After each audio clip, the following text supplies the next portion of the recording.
Good morning everyone, welcome back to our classes. जैसा कि हम लोगों ने फार्मास्यूटिकल केमिस्ट्री में चैप्टर नंबर 1 एंड 2 कवर कर लिया था, ठीक है।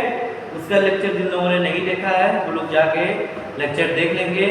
और आज हम लोग शुरू करेंगे अपना फार्मास्यूटिकल केमिस्ट्री का चैप्टर नंबर 3, जिसका नाम है इनऑर्गेनिक फार्मास्यूटिकल्स, ठीक है।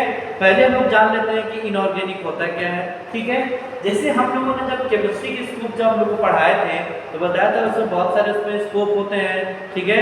इसमें बताया था एक होता है ऑर्गेनिक केमिस्ट्री, एक होता है इनऑर्गेनिक केमिस्ट्री, ठीक है। तो दोनों में अंतर क्या होता है? अंतर ये होता है कि ऑर्गेनिक केमिस्ट्री हम उसको कहेंगे जिसमें हम लोग कार्बन एटम की स्टडी करते हैं। इसमें कार्बन एटम होता है उसको कहते हैं ऑर्गेनिक केमिस्ट्री, और जिसमें कार्बन अब्सेंट होता है या कार्बन नहीं होता है उसकी स्टडी नहीं करते उसे कहते हैं इनऑर्गेनिक केमिस्ट्री। तो आज हम लोग पढ़ेंगे इनऑर्गेनिक फार्मास्यूटिकल्स। ऐसे फार्मास्यूटिकल्स क्या होता है? ऐसी मेडिसिन जिसमें कार्बन नहीं होते हैं वो इनऑर्गेनिक कंपाउंड होते हैं। तो आज हम लोग इनऑर्गेनिक फार्मास्यूटिकल की स्टडी करेंगे, जिसमें हम लोग कुछ दवाओं को देखेंगे कि दवा बनती कैसे है, उसमें दवा का उसमें डोज क्या होता है, किस डोज में होते हैं, उसकी स्टोरेज कंडीशन क्या होती है, उसके यूज क्या होते हैं, ठीक है। तो इनऑर्गेनिक फार्मास्यूटिकल्स में हम लोग को बहुत सारी चीज़ पढ़नी है। जैसे हम लोग को पढ़ना है हेमेटेनिक्स पढ़ना है, गैस्ट्रोइंटेस्टाइनल एजेंट पढ़ने हैं, टॉपिकल एजेंट्स पढ़ने हैं, और भी बहुत सारे हम लोग को टॉपिक्स पढ़ना है। तो हम लोग एक एक करके हम लोग कवर करेंगे, ठीक है। जिसमें हमारा जो पहला टॉपिक है वो है हमारा हेमेटेनिक्स, ठीक है। जो हमारा पहला टॉपिक है वो है हमारा हेमेटेनिक्स। अब उसके बारे में हम लोग को क्या क्या पढ़ना है एक बार हम लोग वो देख लेते हैं। इसमें हम लोग को पहला पढ़ना है pharmaceutical formulation, market preparation, storage condition and use. और उसका यूज क्या होता है एक एक देखते हैं। फार्मास्यूटिकल फॉर्मुलेशन ये होता क्या है?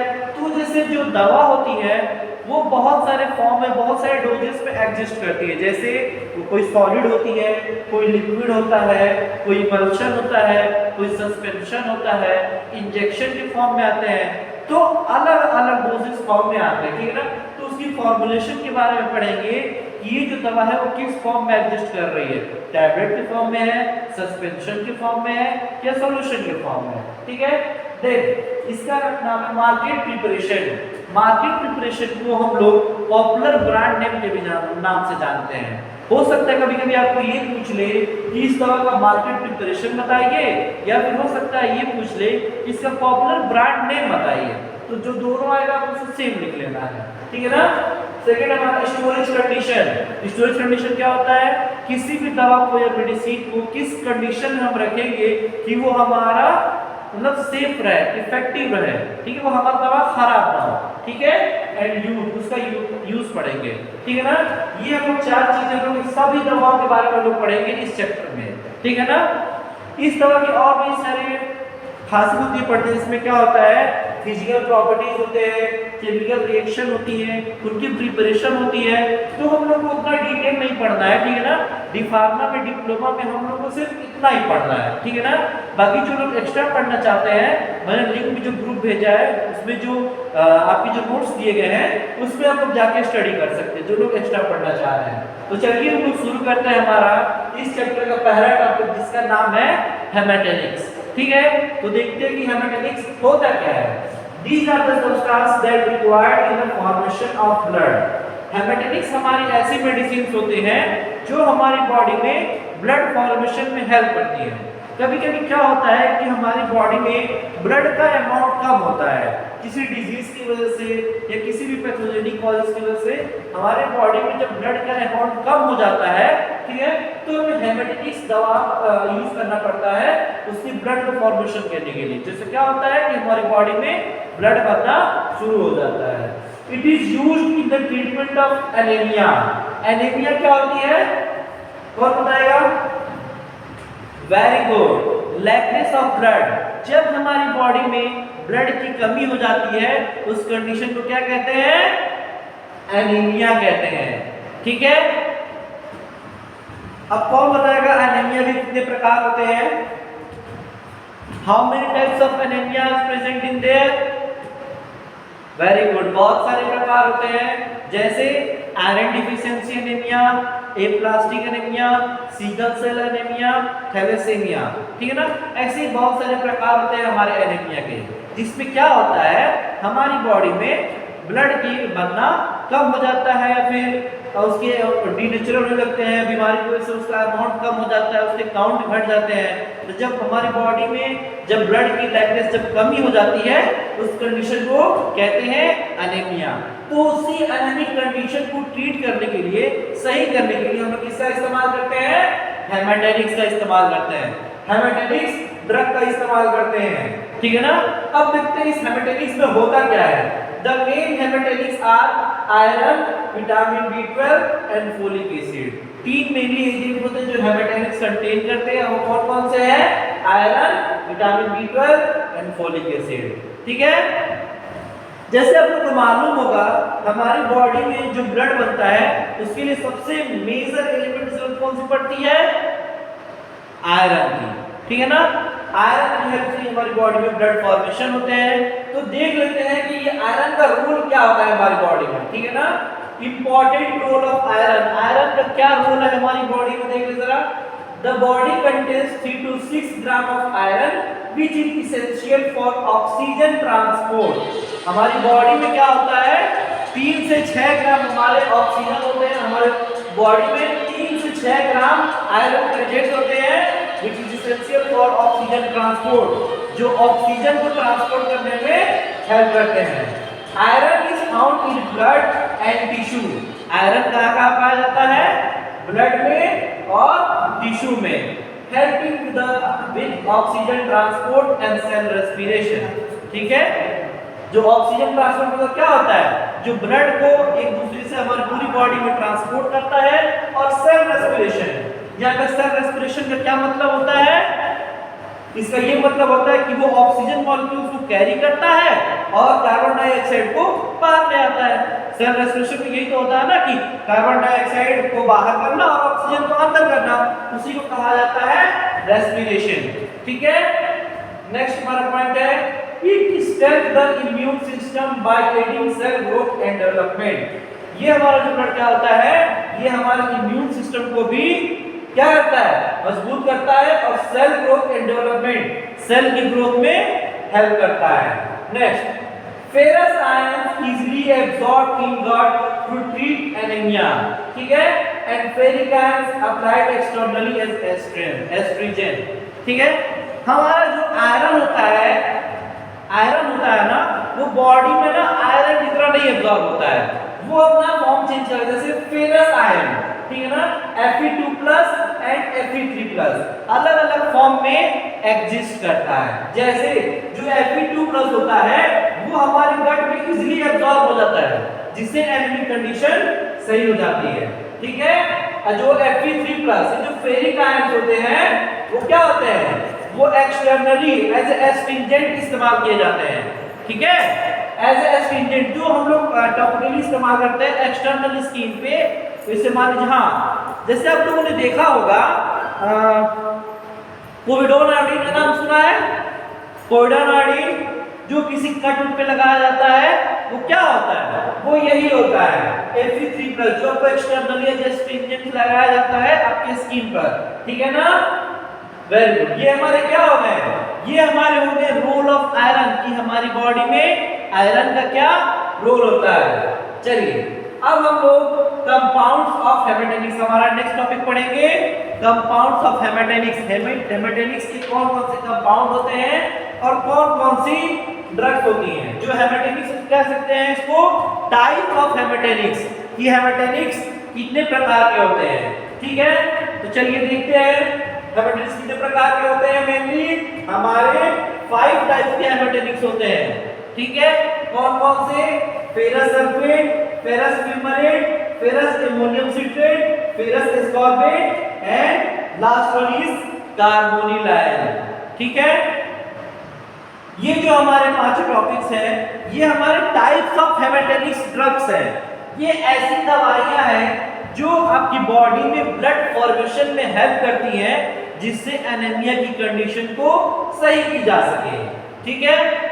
तो चलिए अब हम इन सभी दवाओं को एक एक करके स्टडी करेंगे, जिसमें हम लोग क्या क्या पढ़ेंगे इसके बारे में। Very good. इसका हम लोग फार्मास्यूटिकल फॉर्मुलेशन पढ़ेंगे, किस डोज में एग्जिस्ट करता है, इसका market preparation, popular brand name के बारे में स्टडी करेंगे, स्टोरेज कंडीशन के बारे में पढ़ेंगे और यूज पढ़ेंगे इसका। एक एक करके हम लोग एक एक ड्रग की स्टडी करेंगे, ठीक है। चलिए, तो पहला हमारा देखिए, हमारा नाम है फेरस सल्फेट। इसको और किस नाम से जाना जाता है? Iron vitriol and green vitriol, ठीक है ना। इसको और नवी नाम से जानते हैं, किस नाम से? Iron vitriol and green vitriol. Ferrous sulphate का केमिकल फार्मूला क्या होता है? FeSO4 7H2O, ठीक है ना। अब ये बनता कैसे है? जब हमारा आयरन सल्फ्यूरिक एसिड H2SO4 के साथ जब रिएक्ट करता है तब बनता है हमारा फेरस सल्फेट, ठीक है। जब भी कोई पूछेगा कि फेरस सल्फेट कैसे बनता है तो क्या बताएंगे आप लोग? Very good. जब हमारा आयरन Fe सल्फ्यूरिक एसिड के साथ जब रिएक्ट करता है तब बनाता है हमारा फेरस सल्फेट। Very good. अब हम लोग देखेंगे इसका फार्मास्यूटिकल फॉर्मुलेशन, ठीक है ना। Ferrous sulphate, each tablet contains 200 mg of ferrous sulphate. जो हमारा फेरस सल्फेट का जो टैबलेट होता है वो 200 mg का होता है, ठीक है। 200 mg होता है, क्या होता है? इसका मतलब ये है ये टैबलेट के फॉर्म में भी एग्जिस्ट करता है। And ferrous sulphate oral suspension solution contains 125 mg of ferrous ions. जैसे इसमें 200 mg का हमारा टैबलेट है फेरस सल्फेट का, हो सकता है कि 20 mg, 25 mg या 30 mg कुछ ऐसे mg करके हमारा फेरस सल्फेट होता होगा टैबलेट्स में। उसी तरह जैसे हमारा जो फेरस सल्फेट ओरल सॉल्यूशन होता है, जो सॉल्यूशन है, लिक्विड है, उसमें 125 mg की दवा है, तो 25 mg हमारा फेरस आयन है, ठीक है। अब देखते हैं इसका हमारा मार्केट प्रिपरेशन, जिससे इसका पॉपुलर ब्रांड नेम के भी नाम से आता है, हो सकता है ब्रांड नेम के नाम से पूछ ले तो कौन-कौन से होते हैं? फेसेट टैबलेट, फेरॉन एंड हेमोविट। तीन नाम से आपको ये जाना जाता है कि किस मार्केट में हमारा किस नाम से ये मिलता है, ठीक है। ये इसे ब्रांड नेम से भी जाने जाते हैं। अब हम लोग फेरस सल्फेट की स्टोरेज कंडीशन देख लेते हैं कि किस कंडीशन में हम लोग इसको रखेंगे कि ये हमारा सेफ रहेगा, इफेक्टिव रहेगा और किसी भी एनवायरनमेंट से हमारी ये दवा खराब नहीं होने वाली है, ठीक है। तो stored in air tight container to prevent oxidation from moist air.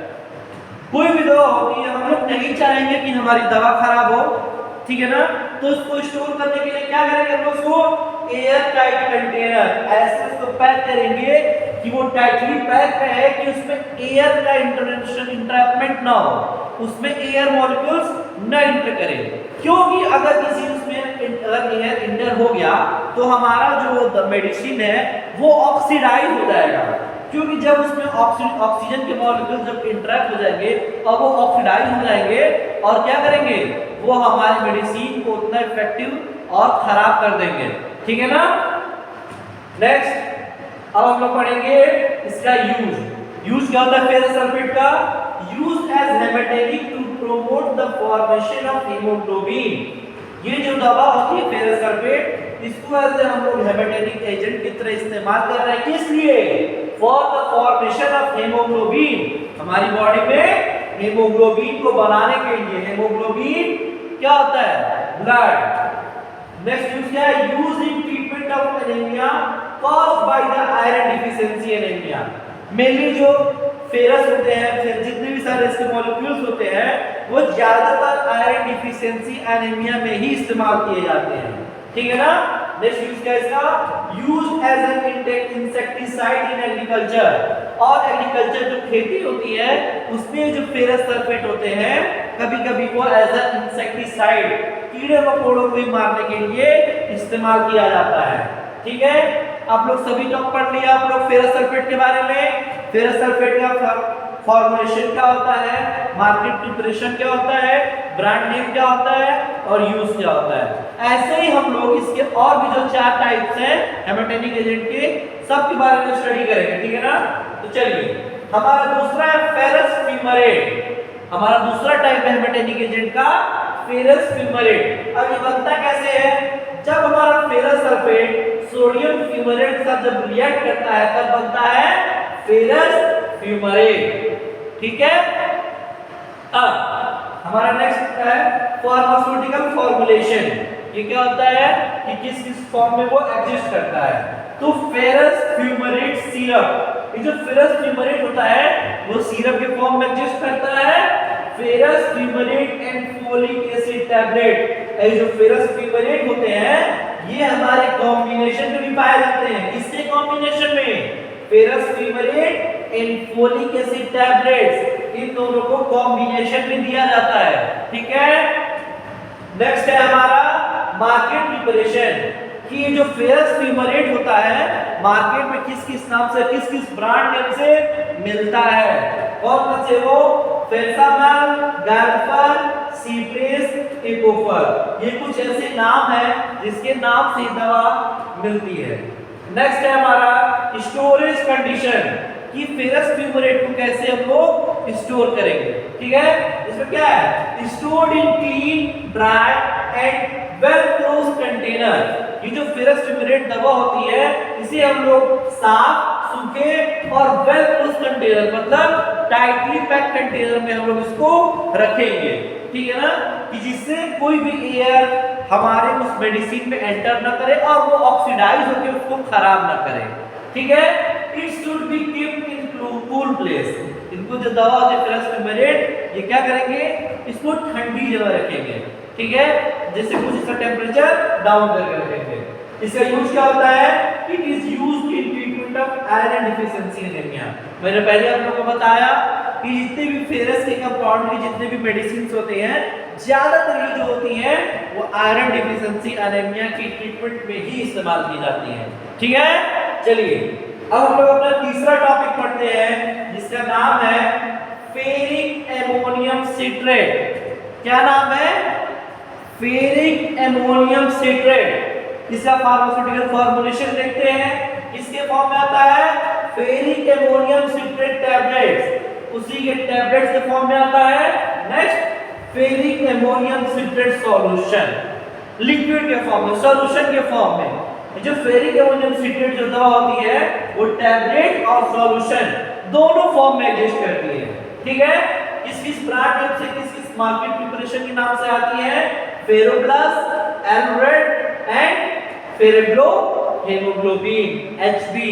ये कुछ हमारे ऐसे ब्रांड नेम है जिनके ब्रांड नेम से ये दवा हमें मिलती है। अब इसकी स्टोरेज कंडीशन देखते हैं कि फेरिक एमोनियम सिट्रेट को कैसे हम लोग स्टोर कर सकते हैं अच्छे से। kept in well closed container and protected from light। ये जो फेरिक एमोनियम सिट्रेट होगा इसको हम लोग वेल क्लोज कंटेनर में रखेंगे, पूरी तरीके से पैक हो एंड प्रोटेक्ट फ्रॉम लाइट, और इसको लाइट से बचाएंगे। जो दवा होगी इसको हम लोग लाइट में एक्सपोज नहीं होने देंगे। ठीक है ना, कुछ दवा ऐसी भी होती है जो लाइट के एक्सपोज होने से क्या होती है? डीनेचर्ड होने लगती है। ठीक है ना, खराब होने लगती है। ठीक है, तो इसको क्या इसकी खासियत ये है कि हम लोग इसको लाइट के एक्सपोजर से दूर रखेंगे। ठीक है, यूज क्या है इसका? Use in chronic kidney disease. ये जो फेरस एमोनियम सिट्रेट होता है ये क्रॉनिक किडनी डिजीज में इस्तेमाल किया जाता है। क्रॉनिक में क्या होता है? दो चीज होती है डिजीज के बारे में, एक होता है एक्यूट डिजीज, एक होता है क्रॉनिक डिजीज। एक्यूट वो होता है जो शॉर्ट ड्यूरेशन के लिए होता है और जल्दी ठीक हो जाता है। ठीक है, नेक्स्ट क्रॉनिक डिजीज किसको कहेंगे? जो लॉन्ग ड्यूरेशन तक होता है, लंबे ड्यूरेबिलिटी तक ये डिजीज रहती है और इजीली ठीक नहीं होती है। जैसे ये जो कोल्ड, कफ, फीवर, राइनाइटिस, ये सब तो एक्यूट डिजीज हो गई। कौन बताएगा क्रॉनिक डिजीज का example? Very good, cancer disease. Cancer क्या है? एक क्रॉनिक डिजीज है जो क्या होती है? लंबे समय तक रहती है और इनकी दवा सालों साल चलती है। ठीक है ना, इनके ट्रीटमेंट चलते रहते हैं। तो जितने भी क्रॉनिक किडनी डिजीज, जो kidney disease, chronic kidney disease होती है उनके ट्रीटमेंट में हम लोग फेरिक एमोनियम सिट्रेट का इस्तेमाल करते हैं। ठीक है, नेक्स्ट हमारा चौथा टाइप है कौन सा? Ferrous ascorbate. एस्कॉर्बेट नाम से कुछ याद आ रहा है? Very good, ascorbic acid. Very good, क्या नाम है? Ascorbic acid. ये दवा क्या होती है? It is a combination of vitamin C and iron. हमारा जो फेरस एस्कॉर्बिक होता है वो विटामिन सी, एस्कॉर्बिक एसिड और आयरन के कॉम्बिनेशन के साथ बना होता है। ठीक है, अब इसका फॉर्मूलेशन देख लेते हैं। Ferrous ascorbic capsule and ferrous ascorbic syrup. जो हमारा फेरस एस्कॉर्बिक होता है वो कैप्सूल और सिरप के फॉर्म में एग्जिस्ट करता है। ठीक है ना, वेरी गुड। मार्केट प्रिपरेशन किस मार्केट नाम से आता है? Ferogen XT, Febet XT, fabric XT and Cryptofer XT. ये इसके पॉपुलर ब्रांड नेम हो गए जिस नाम से दवा हमको मिलती है। इसकी स्टोरेज कंडीशन देख लें। It should be stored in air tight container protecting from light. इसको भी एयर टाइट कंटेनर में रखेंगे और लाइट से बचाएंगे ताकि ये डीनेचर ना हो। Should be kept at room temperature. इसको रूम टेम्परेचर पर रखेंगे, न कि इसको कूल प्लेस पर रखेंगे। ठीक है, कहाँ रखेंगे? Room temperature. ठीक है। इसका यूज क्या होता है? Use in treatment of iron deficiency anaemia. ठीक है, देख लीजिए आप लोग, ये भी जो दवा है ये किससे इस्तेमाल की जा रही है? Iron deficiency anaemia. कौन सी एनीमिया? Iron deficiency anaemia. नेक्स्ट, हमारा पांचवा हेमेटोनिक एजेंट है, लास्ट है, जिसका नाम क्या है? Carbonyl ion. ये क्या होता है? It is a highly pure iron.